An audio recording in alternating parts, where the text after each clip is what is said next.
Halo guys, welcome back again to my channel bersama saya Hansen di sini dan seperti biasanya setiap harinya saya akan buatkan video seputar cryptocurrency. Apa kabar hari ini semuanya? Semoga dalam keadaan yang baik-baik saja.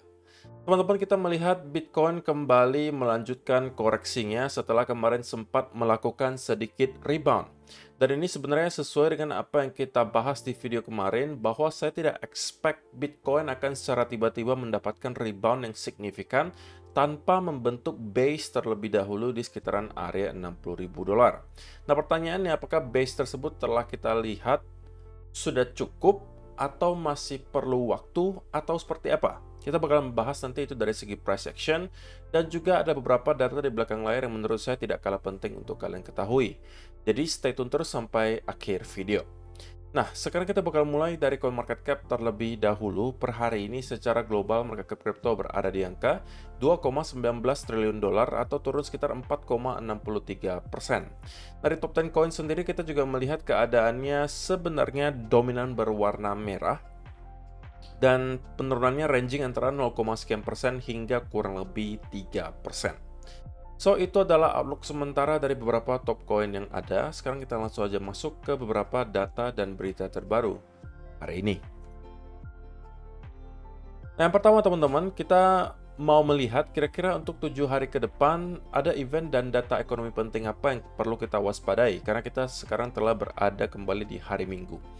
Nah, secara overall sebenarnya minggu depan merupakan minggu yang cukup quiet in terms of events dan juga data ekonomi Amerika Serikat. Ada beberapa yang sebenarnya dikategorikan sebagai high impact, tapi menurut saya ini tidak akan membawa dampak yang terlalu signifikan. Yang pertama adalah di tanggal 5 Agustus pukul 21.00 kita akan mendapatkan data ISM Services PMI. Kemudian ada juga beberapa data yang mungkin lumayan penting di tanggal 8 Agustus. Itu ada continuing jobless claim dan juga initial jobless claim. Kemudian di hari Jumatnya kita akan mendapatkan speech dari salah satu anggota Fed. Tapi selain daripada itu tidak ada yang menurut saya terlalu penting dan bisa menghasilkan volatility. Ini dari segi data dan event ekonomi. Tapi make no mistake teman-teman, volatility menurut saya masih akan terus berlanjut sampai beberapa minggu ke depan. Karena ini tidak hanya persoalan perekonomian Amerika saja sekarang, karena rumornya sekarang itu banyak banget yang berkeliaran bahwa Perang Dunia Ketiga itu bisa saja sudah di depan mata. Dan itu tentunya akan mempengaruhi harga aset ya teman-teman. Volatilitas di harga aset tentunya akan terpengaruh dari hal tersebut, dari sektor geopolitik. Selain daripada itu juga tentunya ya ditambahkan dengan keraguan-raguan para investor ya terhadap apa yang bakalan dilakukan oleh The Fed berikutnya. Karena kita melihat banyak sekali indikator yang menunjukkan bahwa jika Fed tidak segera melakukan pemotongan suku bunga, maka bisa jadi mereka sedikit terlambat untuk melakukan hal tersebut dan terlanjur perekonomian Amerika Serikat sudah melambat sangat drastis, bahkan kita sudah langsung masuk ke resesi.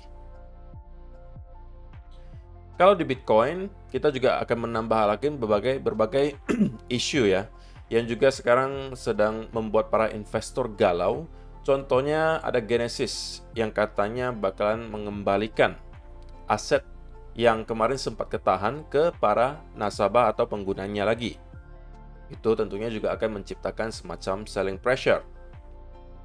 Ya belum lagi teman-teman kita melihat harga Bitcoin yang terus mengalami penurunan selama beberapa hari terakhir dan kita sekarang berada di area key level 60.000. Yang kalau kita sampai kehilangan area 60.000 ini, saya agak ngeri sih teman-teman, karena kita bisa drop sampai ke kurang lebih area 50 sampai 52.000. Sebenarnya kalau misalnya kita bicara hanya spesifik Bitcoin, nyampe ke area 50 sampai 52.000 sebenarnya itu bukan drop yang terlalu signifikan banget. Itu adalah penurunan 30% kurang lebih dari area all time high kemarin. Tetapi yang lebih mengkhawatirkan adalah nanti altcoins. Saya tahu teman-teman pasti juga banyak ya yang merupakan holder altcoins. Dan altcoins selama beberapa bulan terakhir bisa kita katakan itu cenderung terus mengalami penurunan. Dan kalau misalnya Bitcoin sampai drop ke 50 sampai 52, ya penurunan di altcoin bisa jauh lebih parah lagi daripada apa yang sudah kita lihat selama beberapa bulan terakhir. Jadi kalau misalnya teman-teman yang holder di spot, ya tentunya itu bisa menjadi berita baik juga ya di sisi lain. Kenapa? Karena kalian lagi-lagi diberikan kesempatan untuk dapat menyerok dengan harga yang jauh lebih murah lagi.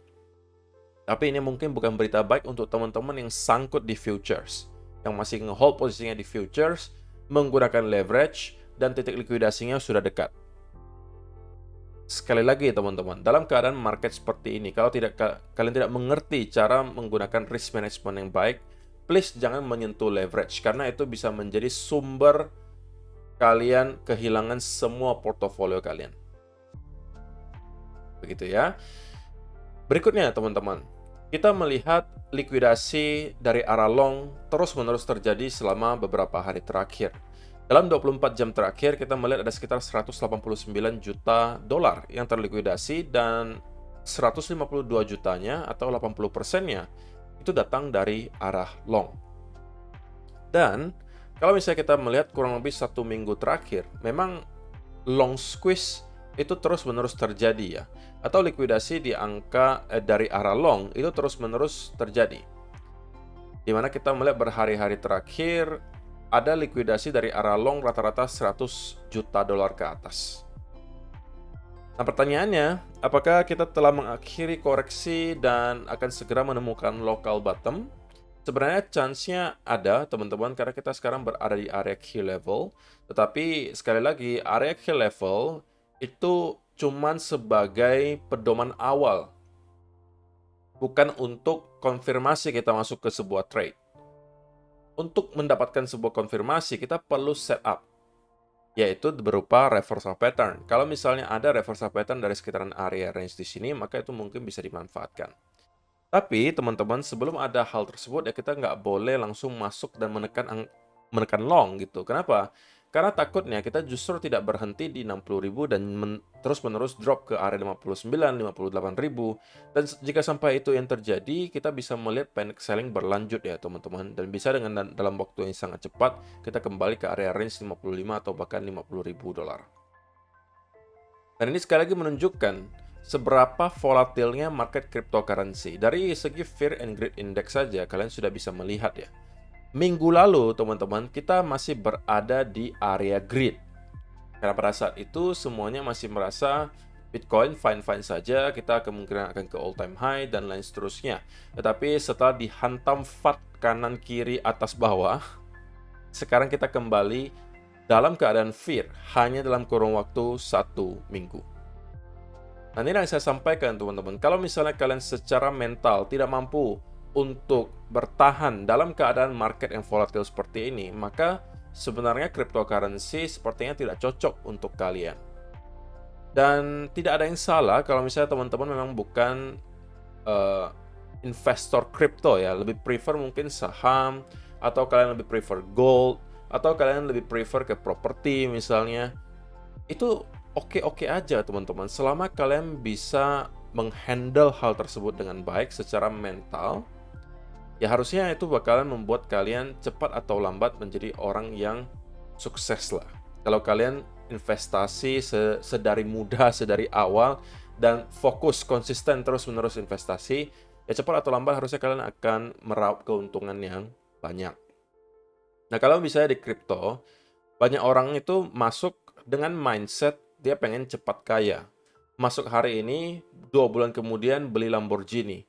Masuk hari ini, bulan depan beli McLaren. Nah, itu adalah sesuatu yang sangat-sangat harus kalian hindari.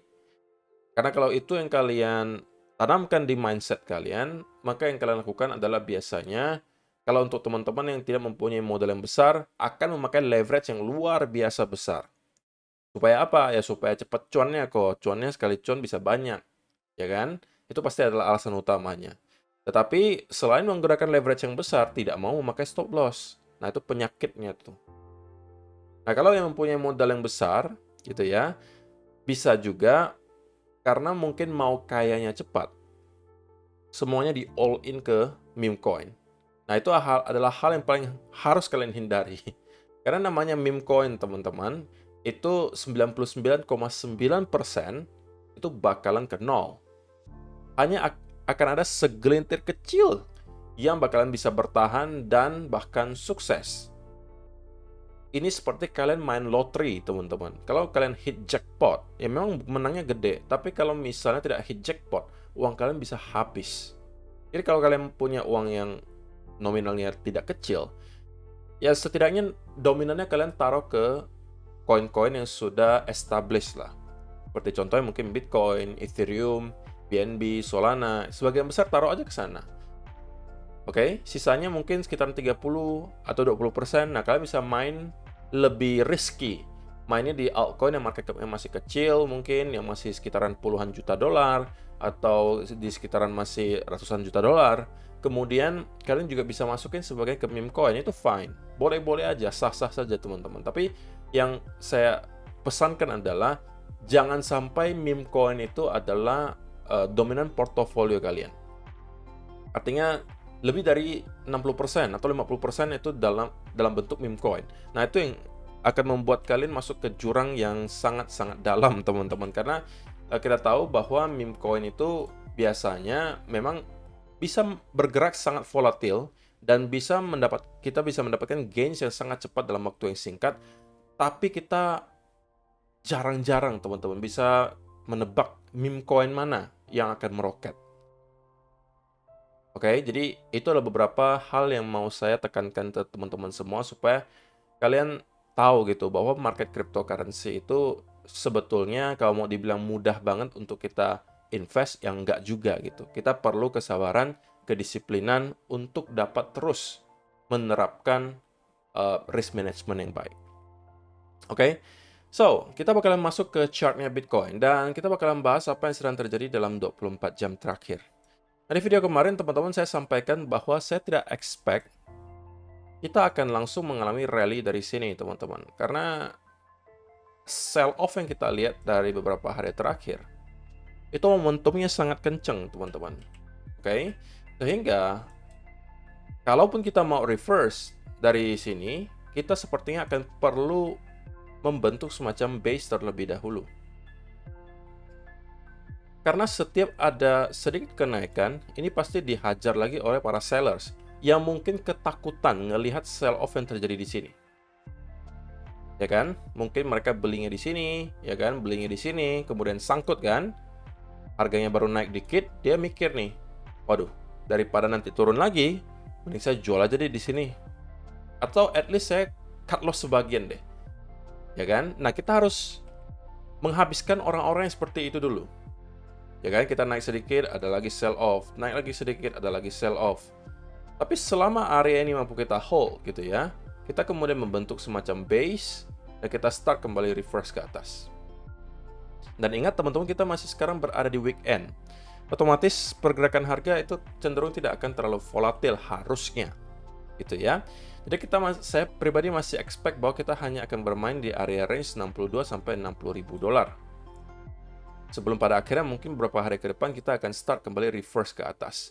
Nah, jika memang kita mendapatkan ada reversal pattern dari sini, teman-teman, katakanlah kita mendapatkan ada inverse head and shoulder, ada double bottom, ada falling wedge misalnya, apapun itu yang menunjukkan bahwa kita akan kembali reverse, maka itu bisa dimanfaatkan untuk peluang long. Tetapi ini kalau misalnya kita lihat terjadi di time frame 1 hour atau setidaknya 15 minutes. Saya mau melihat dengan jelas ada sebuah pattern di sana.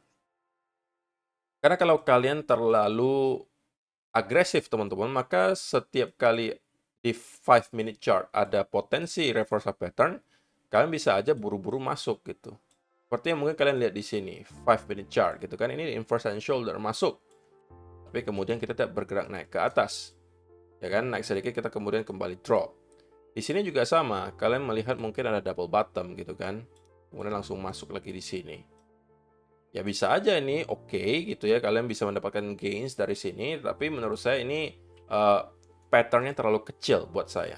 Karena kita mengalami sell off yang luar biasa di sini, sehingga perlu ada reversal pattern yang juga menurut saya memadai gitu. Kita perlu waktu yang cukup untuk menyerap orang-orang yang tadi mau jualan yang tersisa, baru kita kembali reverse ke atas.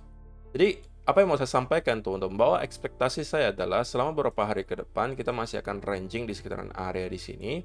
kemudian membentuk semacam reversal pattern, dan dari sana kita akan mengalami relief rally setidak-tidaknya nyampe lagi ke sekitaran area 63.500-an. Ini kalau mampu kita break, area 66.000 akan kembali kita capai. Nah, itu adalah senario bullishnya. Kalau misalnya kita tidak mendapatkan ada reversal pattern dari sini dan justru kita kembali sell off dan break di bawah $60.000, apalagi kalau misalnya di daily candle kita close di bawah 59.500, maka itu adalah sebuah pertanda yang sangat-sangat negatif, teman-teman. Karena menurut saya pribadi, kalau itu yang kita lihat, maka kita bisa expect Bitcoin akan meneruskan penurunannya menuju ke sekitaran area 51 atau bahkan $50.000. Ini setidaknya kita akan nyampe ke area ini. Sebelum pada akhirnya kita akan ketemu lagi dengan area major support.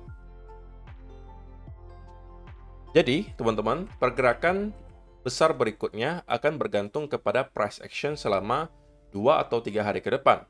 Apakah pada akhirnya kita akan mendapatkan reversal pattern dari sini, ataukah kita justru akan lanjut sell off dan closing daily candle di bawah area 59.500, itu yang nanti akan menentukan pergerakan besar berikutnya. Dan selama kedua hal tersebut belum kita lihat terjadi, gitu ya, please stay away from the market terlebih dahulu, teman-teman. Jangan memaksakan untuk masuk terlalu dini, terlalu prematur, tanpa ada setup yang terlalu rapi. Terima kasih untuk kalian yang telah menonton sampai selesai video hari ini. Semoga bermanfaat untuk kalian semua. See you in the next video. Bye-bye.